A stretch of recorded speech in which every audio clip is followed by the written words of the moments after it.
আসসালামু আলাইকুম রহমতুল্লাহ। প্রিয় দর্শক শ্রোতা, আজকে আমরা একটা বিষয় নিয়ে আলোচনা করতে চাচ্ছি। বিষয়টা খুবই পরিচিত এবং স্পর্শকাতর।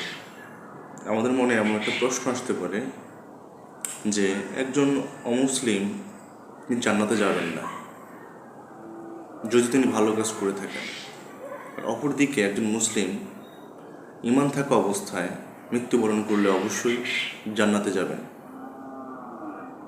যদিও তার কিছু খারাপ কাজ বা খারাপ আমল থেকে থাকে।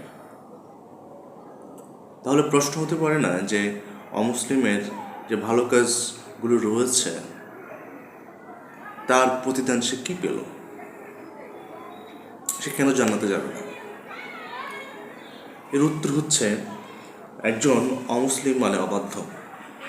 সে আল্লাহর হুকুম হাকম মানেনি, সে আল্লাহর বিরুদ্ধে আচরণ করেছে, তাই সে জান্নাতে যাবে না।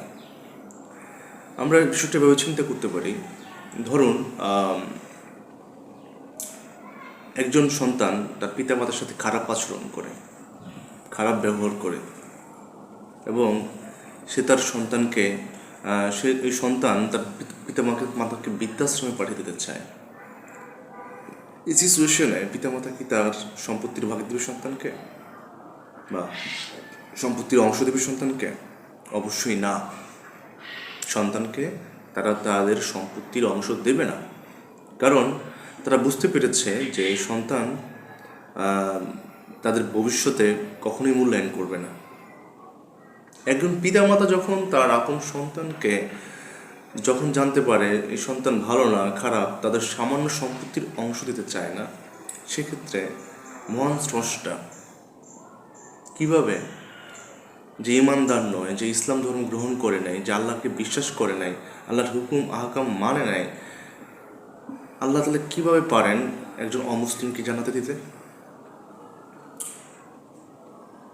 তবে একটা প্রশ্ন আছে যে অনেক ক্ষেত্রে অমুসলিম হওয়া সত্ত্বেও তারা ভালো ভালো কাজ করেছে, তাদের কি হবে? যারা ভালো কাজ করেছে, যেমন আমরা কিছু উদাহরণ টানতে পারি, নেলসন ম্যান্ডেলা, তারপর হচ্ছে মাদার তেরেসা, ফ্লোরেন্স নাইটিঙ্গেল, এরা দুনিয়াতে অনেক ভালো কাজ করেছে। আমরা লক্ষ্য করলে দেখি যে দুনিয়াতে তাদের ভালো কাজের প্রতিদানগুলো আল্লাহ তাআলা দিয়ে দিয়েছেন। আমরা দেখি মাদার তেরেসাকে মানুষ স্মরণ করছে, তাকে প্রশংসা করছে, নেলসন ম্যান্ডেলাকে মানুষ প্রশংসা করছে, তার জন্মদিন নিয়ে উৎসব পালন করা হচ্ছে। এবার ফ্লোরেন্স নাইটিঙ্গেল বা অন্যান্য বিজ্ঞানী সায়েন্টিস্ট যারা ভালো ভালো কাজ করে গেছেন তাদেরকে প্রশংসা করা হচ্ছে। এটা লক্ষণীয়। সুতরাং আমরা দেখতে পাই যে ভালো কাজের বিনিময়টা দুনিয়াতে দিয়ে দেওয়া হচ্ছে। আবার আমরা এটাও দেখতে পাই যে অনেক ভালো ভালো কাজ করেছে, কিন্তু বেলা শেষে তারা ভালো প্রতিদান না পেয়ে মৃত্যুবরণ করেছে। তাদের ক্ষেত্রে কী হবে? তাদের ক্ষেত্রে কবরে আযাব কমিয়ে দেওয়া হবে। যেমন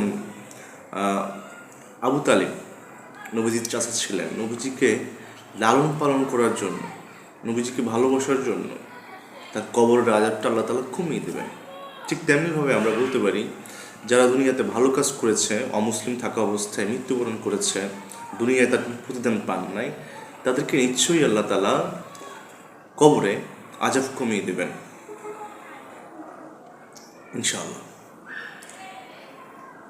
সুতরাং অবশ্যই এটা আমরা বুঝতে পারলাম, অমুসলিম থাকা অবস্থায় মৃত্যুবরণ করলে সে কখনোই জান্নাত পাবে না।